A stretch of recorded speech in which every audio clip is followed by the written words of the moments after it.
My name is Daisy. I am 32 years old, and yesterday was the worst day of my life. I stood under the burning sun in Savannah. The air was heavy and hot. Sweat ran down my back, soaking my black dress. In front of me there was a hole in the ground. Inside that hole was a tiny coffin. My son Ethan, he was only 8 years old. I looked to my left, empty chairs. I looked to my right, empty chairs. My mother wasn't there. My father wasn't there. My sister Destiny wasn't there. I was completely alone. While the priest was speaking, my phone buzzed in my hand. My heart jumped. I thought, maybe they are lost. Maybe they are texting to say they are sorry. I looked down at the screen. It was a text from my mother, but there were no words of comfort. There was no "I love you." It was a link to a house on Zillow. The subject line said, "Fresh start." It was a listing for a luxury beach house. The price was $1.5 million. That was the exact amount of the insurance money I got for my son's death. They didn't come to bury him. They were too busy shopping with his money. But before I tell you how everything flipped, like and subscribe, drop a comment. Where are you watching from? My name is Daisy Morgan. I am 32 years old, and I live in Savannah. I got into my car. It was scorching hot inside. The steering wheel burned my palms, but I didn't let go. I squeezed it until my knuckles turned white. I needed to feel that pain. It was the only thing keeping me grounded. It was the only thing telling me I was still alive. I started the engine. The air conditioning blasted hot air into my face before it turned cool. I sat there in the cemetery parking lot for a long time. I watched other people leave. I watched the groundskeepers start to clean up. They were moving on. Everyone was moving on except for me. My phone was on the passenger seat. It was silent now. The message from my mother was still there on the screen. The Zillow link. Fresh start. I put the car in drive and pulled out onto the road. The drive home was a blur. I drove automatically. I stopped at red lights. I went when they turned green. But I didn't really see anything. All I could see was that small coffin. All I could feel was the empty space beside me where my family should have been. I live in a small apartment complex about 20 minutes from the cemetery. It isn't a fancy place. It is quiet. It was perfect for Ethan and me. When I pulled into my parking spot, I turned off the engine and just sat there again. I didn't want to go inside. Going inside meant facing the silence. Before Ethan died, our apartment was never quiet. There was always the sound of his cartoons on the TV, the sound of his Lego bricks crashing onto the floor, the sound of him asking me questions about space and stars. "Mom, how far is Mars? Mom, can we make pancakes?" Now there was nothing. I forced myself to open the car door. The heat hit me again. I walked up the stairs to my door. My hand shook as I put the key in the lock. It took me 3 tries to get it open. I stepped inside. The air was stale. It smelled like dust and old coffee. I closed the door behind me and locked it. I leaned my back against the wood and slid down until I was sitting on the floor. I took off my black heels. My feet hurt. I pulled my knees to my chest and wrapped my arms around them. I sat there in the hallway for an hour. I just stared at the coat rack. Ethan's little blue windbreaker was still hanging there. His sneakers were kicked into the corner, one on its side, just like he left them. I couldn't cry. I think I had run out of tears at the graveside. Now I just felt cold. Even though it was 90 degrees outside, I felt like I was made of ice. Finally, I stood up. I needed water. I walked into the kitchen. On the counter, there was a stack of mail, bills, flyers, sympathy cards from neighbors. I pushed them aside.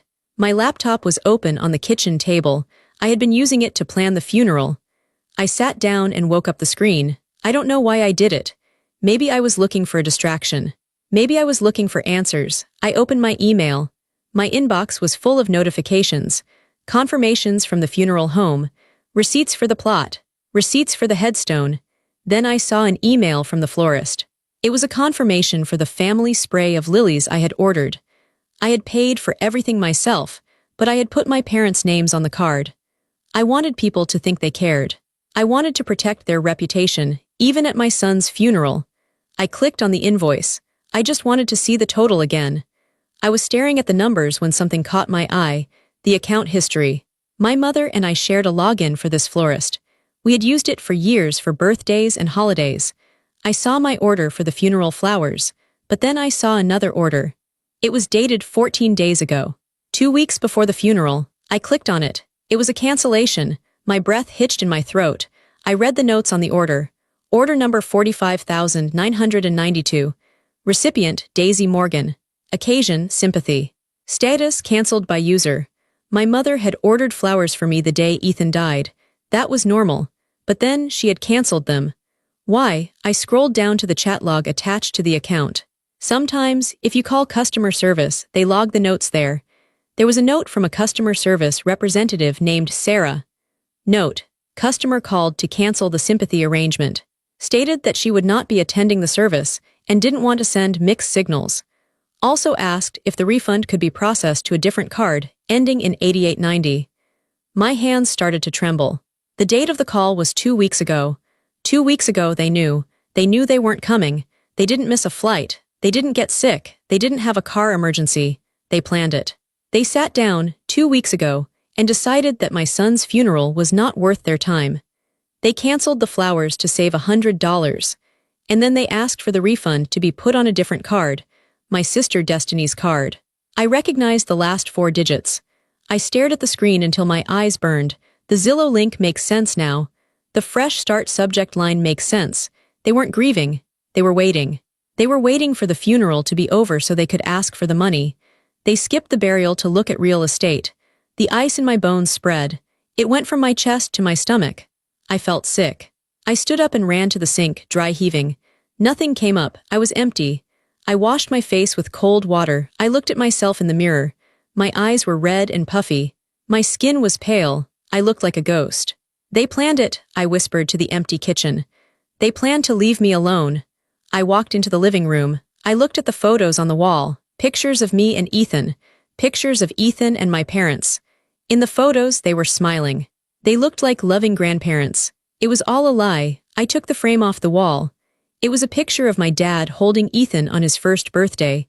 I looked at it for a second, then I smashed it on the floor. The glass shattered. The sound was loud and sharp. It felt good. I took another one.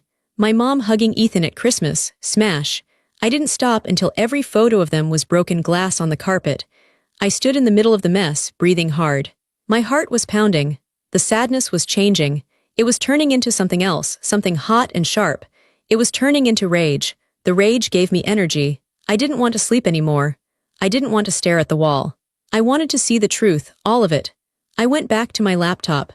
I sat down at the kitchen table, ignoring the shattered glass in the living room. I opened a file that I had kept hidden for 5 years. It was a password-protected spreadsheet. I typed in the password, Ethan2016. The file opened. It was a simple Excel sheet, but it held the secrets of my entire adult life. I called it the ledger. I started this list when I was 25. That was the year I got my first big promotion at the marketing firm. It was also the year my parents started asking for help. I looked at the rows. There were thousands of them. Date, item, cost, reason. I scrolled to the top. July 12, 2018. Mom's car repair $1,200. Reason, Dad's pension is late. August 4, 2018. Destiny's rent $850. Reason, she's between jobs, Daisy. Be a good sister. December 20, 2019. Family cruise tickets $4,500. Reason, we want everyone together for Christmas. I remembered that cruise. I paid for everyone. Mom, Dad, Destiny, and me. But when we got on the ship, they had booked a suite for themselves and a balcony room for Destiny. They put me and Ethan in an interior room on the lowest deck. It's safer for the baby, my mom had said. I scrolled down. The numbers got bigger. March 2021. Parents' mortgage payment $2,400. Parents' mortgage payment $2,400. Parents' mortgage payment $2,400. 3 months in a row. My dad had told me the bank was making a mistake and freezing his accounts. I believed him. I paid it without asking questions. I was a single mom. I was saving for Ethan's college, but I gave them the money because they were my parents.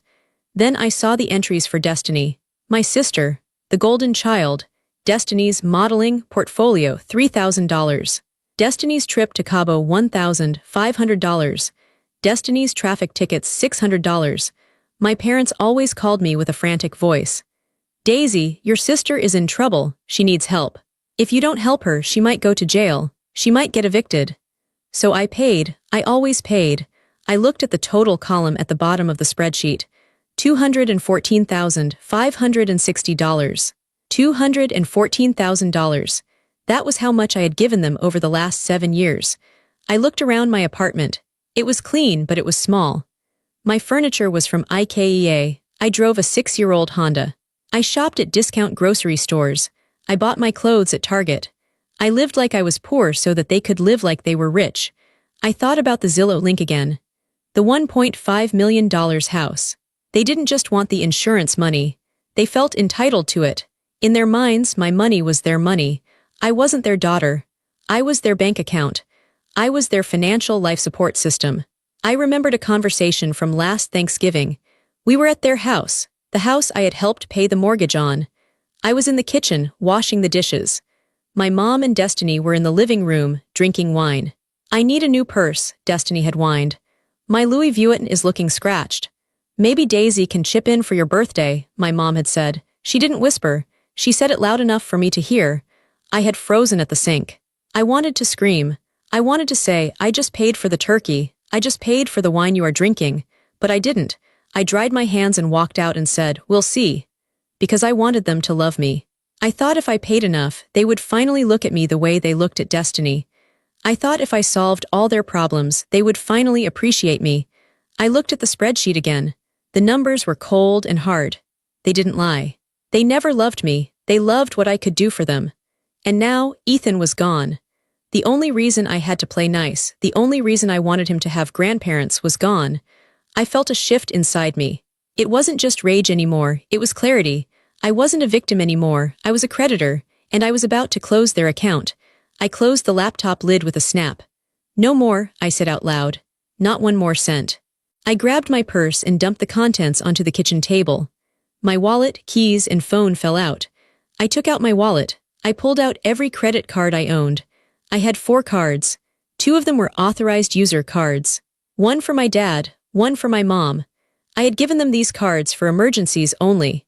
I logged into my banking app on my phone. I checked the recent transactions on the emergency cards. Yesterday, Shell gas station, $60. Yesterday, Starbucks, $15. Yesterday, Total Wine and more, $180. While I was burying my son, they were buying wine.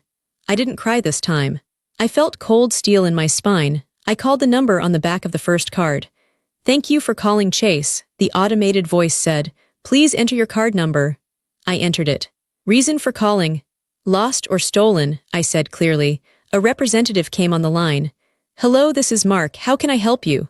Hi, Mark. My name is Daisy Morgan. I need to report my cards as compromised.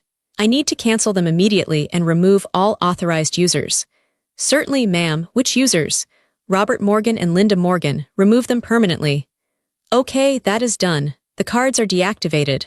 They will decline if anyone tries to use them right now. Good, I said. Thank you. I hung up. I picked up the kitchen scissors. I took the plastic cards with their names on them. I cut through the magnetic strips. I cut through the chips. I cut them into tiny, jagged pieces. I watched the pieces fall into the trash can. It felt like I was cutting an umbilical cord.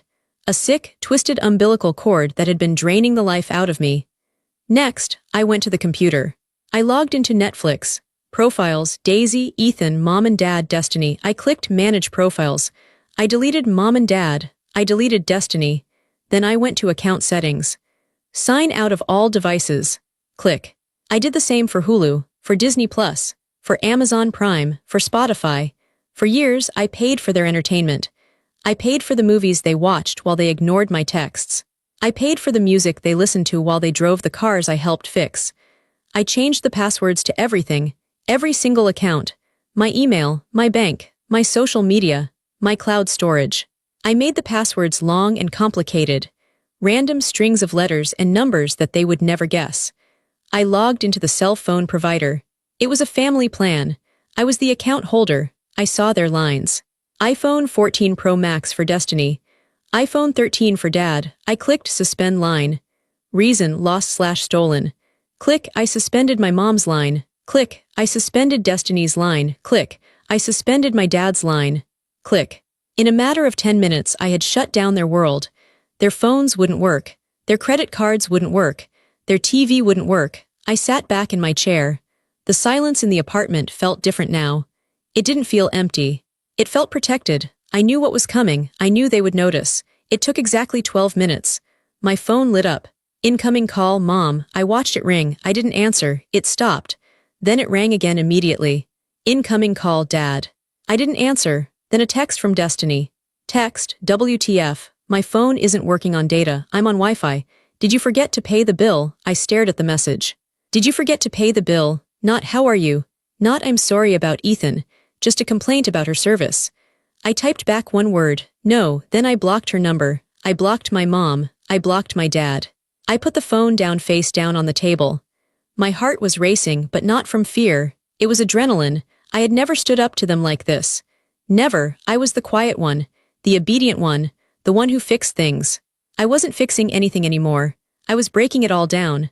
I went to the front door. I checked the deadbolt. It was locked. I engaged the chain lock too. I went to the windows. I closed the blinds. I was turning my home into a fortress. I knew they wouldn't just call. They would come. They needed their money. They needed their supply. And when the parasite realizes the host is fighting back, it attacks. I went to the kitchen and made a pot of coffee, black, strong. I sat at the table and waited. It was 2:15 p.m. when the pounding started. It wasn't a knock. It was a fist hammering against the wood. Bam, bam, bam. Daisy. Open this door. It was my father's voice. It sounded deep and angry. The voice he used when I got a B on my report card. The voice he used when I didn't clean my room fast enough. I didn't move. I sat at the kitchen table, holding my coffee mug. My hands were steady. Daisy, we know you're in there. Destiny saw your car. This was my mother. Her voice was shrill. I took a sip of coffee. I let them pound. I wanted the neighbors to hear. I wanted witnesses. Open the door or I'm calling the police to do a welfare check, my father shouted. That made me stand up. If the police came, they could twist the story. They were good at that. I walked to the door. I didn't open it immediately. I looked through the peephole. They were all there. My father was wearing a polo shirt and khakis, looking red-faced. My mother was wearing her pearls and a black dress, probably the one she was supposed to wear to the funeral.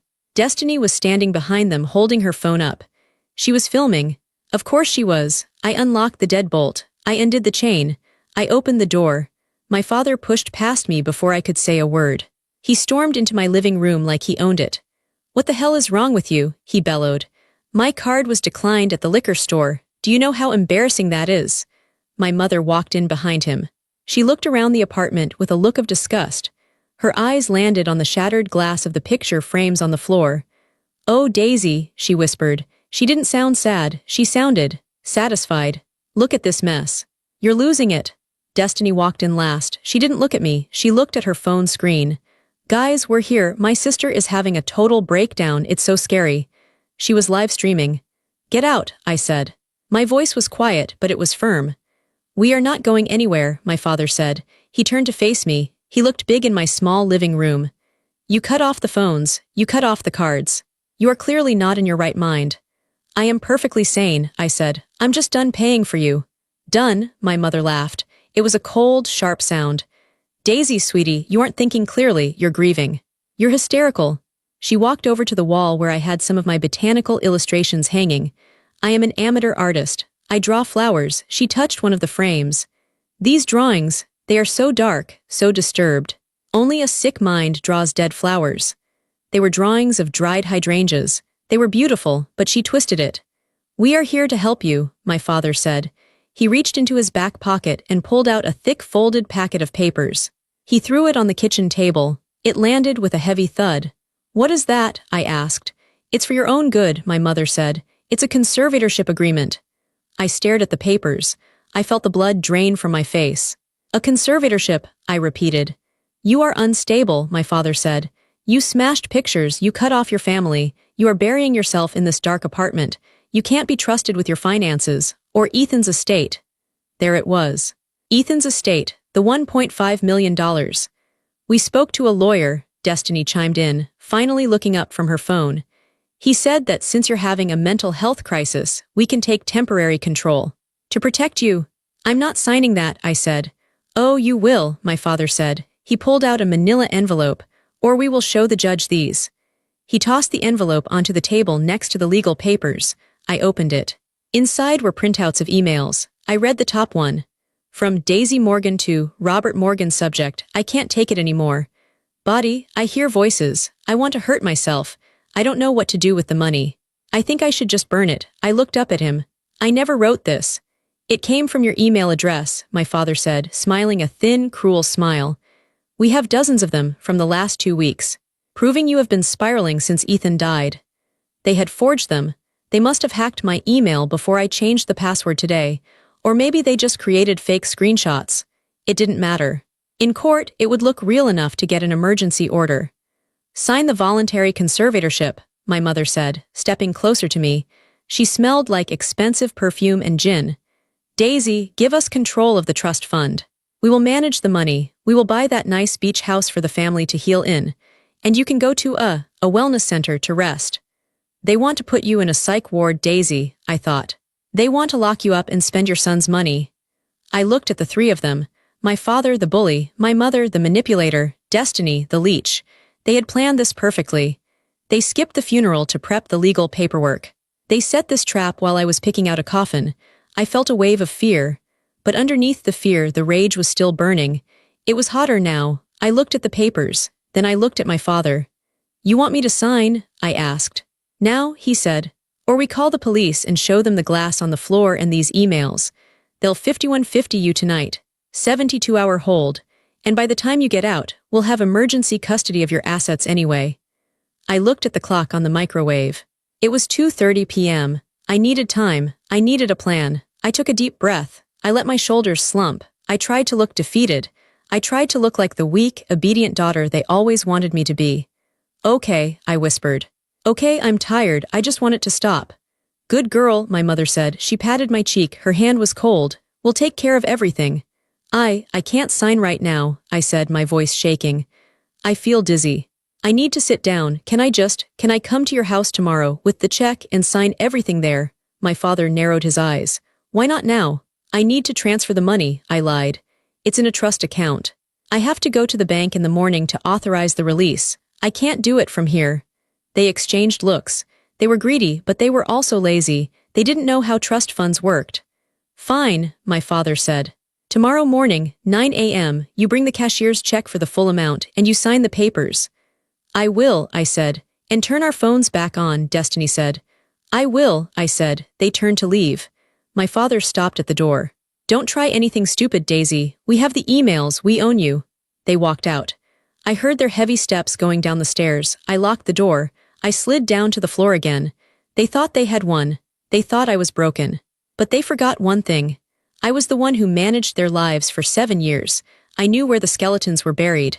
I knew about the tax evasion. I knew about the gambling. They wanted a war. I was going to give them a massacre. I waited 10 minutes after their car drove away. I needed to be sure they were really gone. Then, I picked up my phone. I had to see what Destiny had done. I unblocked her number for just a moment. I didn't text her. I went straight to Instagram. Her profile picture was a selfie of her pouting, perfect makeup, perfect lighting. I clicked on her stories. There was a red ring around her picture. That meant she had posted recently. My finger hovered over the screen. I felt sick, like I was about to watch a car crash. I tapped the screen. The video started. It was filmed in my hallway just minutes ago. The camera was shaking slightly to make it look dramatic. Destiny was whispering, looking into the lens with wide, watery eyes. She wasn't crying, but she looked like she was trying to. Hey guys, she whispered. I'm literally shaking right now. We just had to do a wellness check on my sister. The camera panned to show my living room door.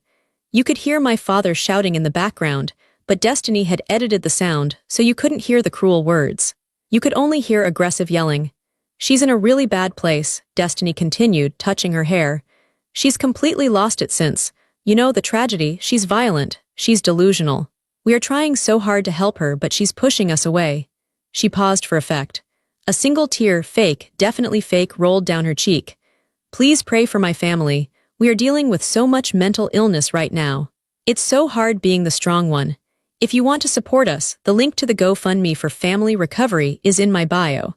I stared at the screen. My mouth fell open. She wasn't just filming my grief. She was fundraising off of it. I clicked the link in her bio. Support the Morgan family during this tragic time. Goal, $50,000. Raised so far $4,200. People were donating. Strangers were giving my sister money because they thought she was a saint taking care of a crazy sister. I went back to the video and looked at the comments. There were hundreds of them. At Saralove, "You are an angel, Destiny. Stay strong." At Mike T, "So sad when family turns on you. Your sister sounds dangerous." At Blessed Mama, "Mental health is real. Sending prayers and cash." They were talking about me. They were talking about me like I was a monster. They didn't know I was the one who paid for Destiny's phone. They didn't know I was the one who paid for the highlights in her hair. They didn't know I was the one burying a son while they shopped. I watched the next story. It was a video of them in the car, driving away from my apartment. My mom was driving. Destiny was in the passenger seat. "We just want her to be safe," my mom said, looking at the road. She looked sad. She was a good actress. "We are going to try to get conservatorship tomorrow to protect her assets." "You're the best mom," Destiny said to the camera. "We're going to get through this." Then, for a split second, the mask slipped. Destiny thought she stopped recording, but she didn't. She looked down at her lap and smirked. $4,000 already? Yes, I need those boots." The video cut off. I sat there in my kitchen, freezing cold. This wasn't just selfishness. This was evil. She was painting me as the villain to thousands of people. She was destroying my reputation to buy boots. She was using my son's death as content. I felt a fire start in my chest. It wasn't the hot, exploding anger from earlier. It was a cold, blue flame. It was the kind of anger that doesn't scream. It plans. I took screenshots of everything. The video, the caption, the GoFundMe page, the comments. I screen-recorded the video where she mentioned the boots. I saved everything to a hidden folder on my phone. "You want engagement?" I whispered to the screen. "You want a show? I'll give you a show." I went to the bathroom. I washed my face. I brushed my hair. I put on a clean white shirt. I looked in the mirror. I didn't look crazy. I looked like a mother who had nothing left to lose. I wasn't going to comment on her post. I wasn't going to fight her in the comments section. That's what she wanted. She wanted a catfight. She wanted drama. I was going to destroy the platform she stood on. But first, I needed to understand the urgency. Why did they need the money tomorrow? Why were they risking a felony with the fake emails? Why was the GoFundMe so desperate? My dad had a pension. It wasn't huge, but it was steady. My mom had Social Security. They shouldn't be this desperate unless something else was going on. I needed to see Eric. Eric was a forensic accountant. He was also the only friend I had left who didn't know my parents. We went to college together. I hadn't seen him in 2 years, but I knew he was the best at finding money and finding debt. I drove to his office in downtown Savannah. It was late, almost 5 p.m. The sun was setting, casting long, dark shadows on the streets. I didn't call ahead, I just showed up. The receptionist tried to stop me, but Eric saw me through the glass walls of his office. He saw my face. He saw the dark circles under my eyes. He waved me in immediately. "Daisy," he said, standing up. "I heard about Ethan. I am so sorry. I sent a card, but..." "I didn't get it," I said. "My parents probably threw it away." I sat down in the leather chair across from his desk. I didn't make small talk. I didn't have the energy for it. "I need your help, Eric. I need you to run a background check, a deep financial dive." "On who?" he asked. "My parents, Robert and Linda Morgan. And my sister, Destiny Morgan." Eric looked at me, confused. "Your parents? Daisy, you're grieving. Is this..."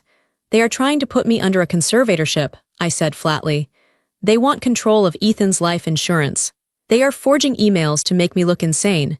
They need $1.5 million by tomorrow morning. I need to know why." Eric's face changed. The sympathy vanished, replaced by professional focus. He sat down and typed on his keyboard.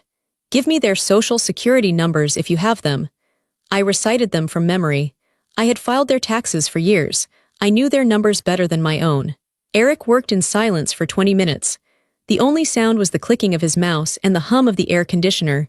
I watched his face. I saw his eyebrows go up. Then I saw him frown. Then I saw him pale. "Daisy," he said softly. "Come look at this." I walked around the desk. "This is a credit report, but I also have access to some alternative databases," Eric said. "Look at this line here."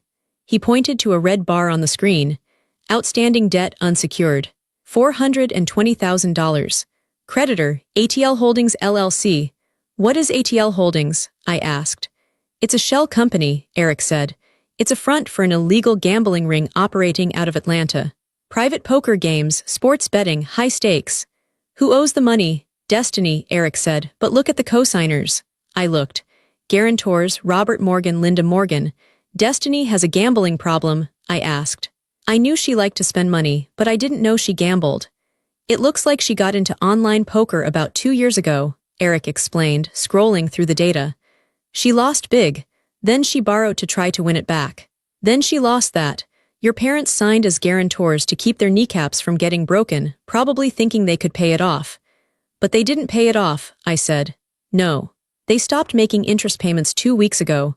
2 weeks ago, the exact time Ethan died. There's a note here, Eric said. He clicked on a file. It's a collection notice, a final demand. He read it out loud. Payment in full required by Friday, 5 p.m. Failure to pay will result in asset seizure and personal contact. Personal contact, I whispered.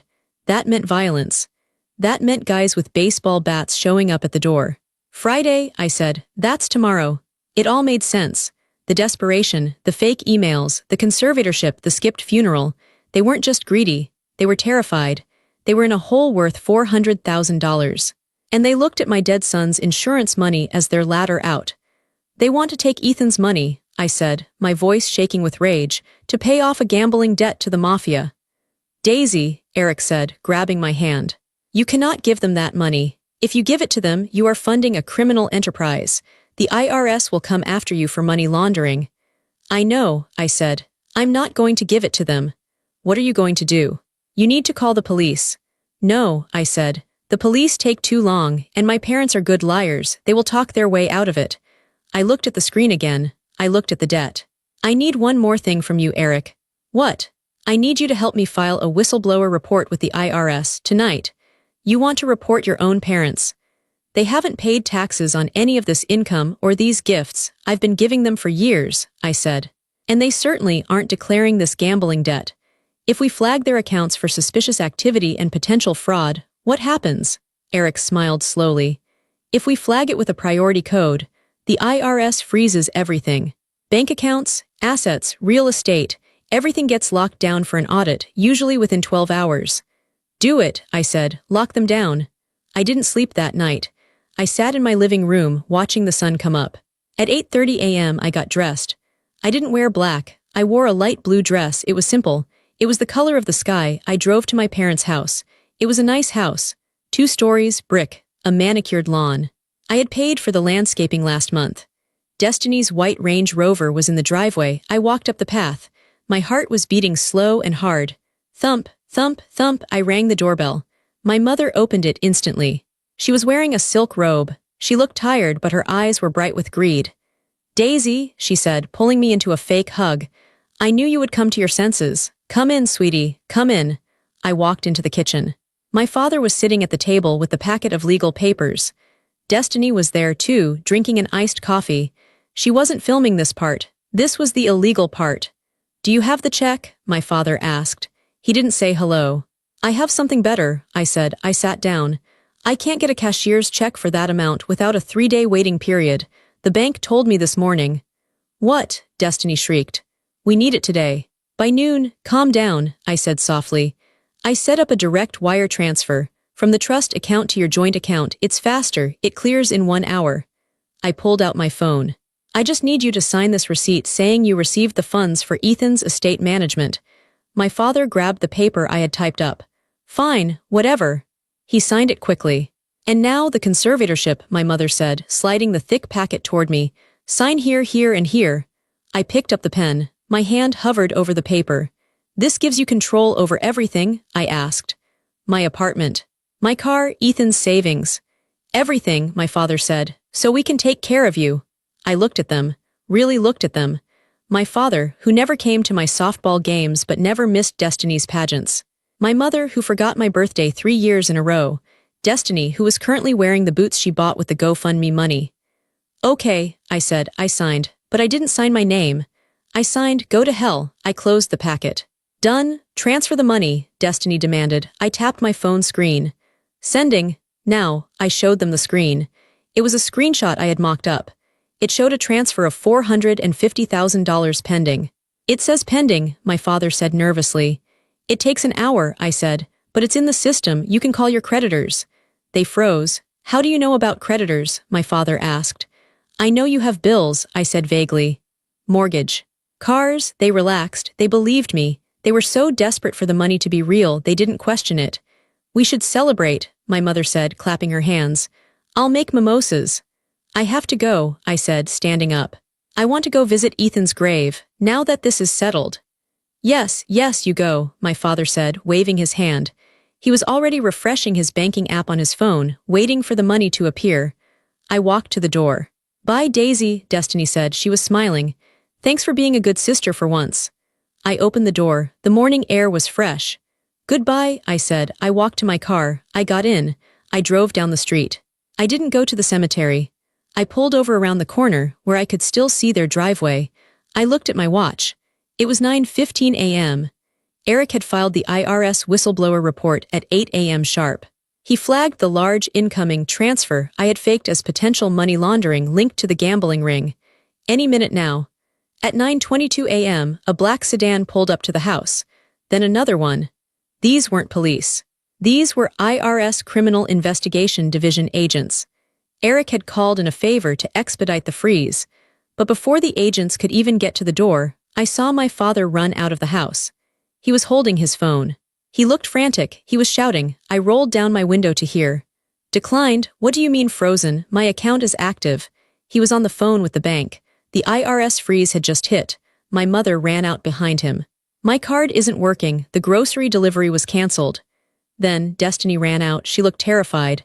Dad, the guy is calling me. He says the payment bounced. He says they are coming. It was chaos. The IRS agents stepped onto the lawn. I saw them flash their badges. My father dropped his phone. My mother put her hand over her mouth. I put my car in drive. I didn't need to see the rest. I knew what would happen. The accounts were frozen. They had zero access to money. The Atlanta group would not get their payment by 5 p.m. My parents were about to face the federal government and the mafia on the same day. And I wasn't going to be there to bail them out. The next few days were a blur of silence and peace for me. I changed my phone number so they couldn't call from a borrowed phone. I stayed at a hotel for 2 nights, just in case they came to my apartment. But they didn't come. They were too busy drowning. I heard what happened through Eric and through the news. Because of the influencer status Destiny tried so hard to build, their downfall was public.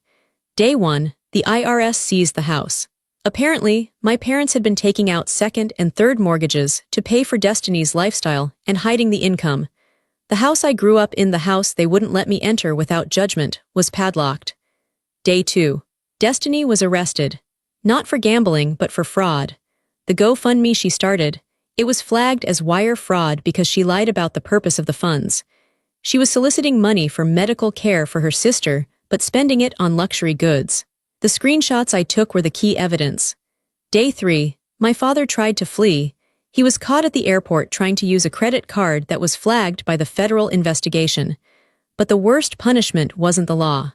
It was the reality. They lost everything. The white Range Rover, repossessed. The country club membership, revoked. The friends they tried to impress, vanished. I drove by the house one last time a week later. There was a for sale by auction sign on the lawn. I saw my mother standing on the sidewalk. She was holding a plastic bag of clothes. She looked old. She looked small. She wasn't wearing her pearls. She was wearing a gray tracksuit. She looked at my car as I drove by. I slowed down, our eyes met. I waited for the guilt to hit me. I waited to feel that familiar pang of I should help her, she's my mom. But it didn't come. I felt nothing. It was like looking at a stranger. She took a step toward the car, raising her hand. Daisy, she mouthed. I didn't stop. I pressed the gas pedal gently. The car moved forward. I watched her get smaller and smaller in the rearview mirror until she was just a gray dot. Then I turned the corner and she was gone. I drove to the bank. I sat down with the manager. I want to close the trust account, I said. And transfer the funds where? He asked. I want to open a new foundation, I said, the Ethan Morgan Astronomy Scholarship. Very good, he said. And who will be the trustees, your parents? No, I said firmly. Just me. Sole trustee. Understood. I signed the papers. This time I signed my real name. The pen felt light in my hand. The money that they would have used to pay off a gambling debt, the money they would have used to buy status, was now safe. It was going to send kids to space camp. It was going to buy telescopes. It was going to do good. My phone buzzed. It was a notification from Instagram. Destiny's account had been deleted. I smiled. The silence was absolute. 3 months later, I stood on the beach. It wasn't the luxury beach from the Zillow link. It was a quiet, public beach near Tybee Island. It was night. The sky was pitch black and full of stars. I held a telescope. It was Ethan's telescope. Around me there were 10 children. They were the first recipients of the scholarship. They were from low-income families, kids who loved science but couldn't afford the camps. "Okay, everyone," I said. My voice was steady, it was calm. "Who can find the North Star?" I can," a little boy shouted. He looked a bit like Ethan, he had the same messy hair. I helped him adjust the lens. "Right there, see it." "Wow," he whispered. "It's so bright." I looked up at the sky. For a long time, I thought my life was about serving my family. I thought my purpose was to be the fixer, the banker, the punching bag. I thought love meant enduring pain. But looking at the stars, I realized how small they were. My parents, their greed, their drama, it was all so small compared to this. I hadn't heard from them in 90 days. I heard my dad avoided jail time by snitching on the gambling ring, but they were living in a small rented apartment in a bad part of town. My mother was working as a greeter at a Walmart. Destiny was doing community service and was banned from all social media platforms as part of her plea deal. They were alive. They were surviving, but they were no longer my problem. I took a deep breath. The ocean air filled my lungs. I felt a presence beside me. It wasn't a ghost. It was just a memory, a warm, gentle memory of my son. "Mom, look at the moon." "I see it, baby," I whispered. I wasn't a victim anymore. I wasn't a daughter anymore. I was Daisy. Just Daisy, and for the first time in my life that was enough. I turned back to the children. "Okay, who wants to see Saturn?" "Me," they all shouted. I smiled. It was a real smile. It reached my eyes. I adjusted the scope. I pointed it at the rings of Saturn. I was free. I had walked through the fire of my family's betrayal, and I had come out the other side. I didn't burn. I was forged. I looked through the lens one last time. The universe was big and beautiful and quiet. "Here," I said to the boy. "Take a look, it's all yours." And finally I was happy.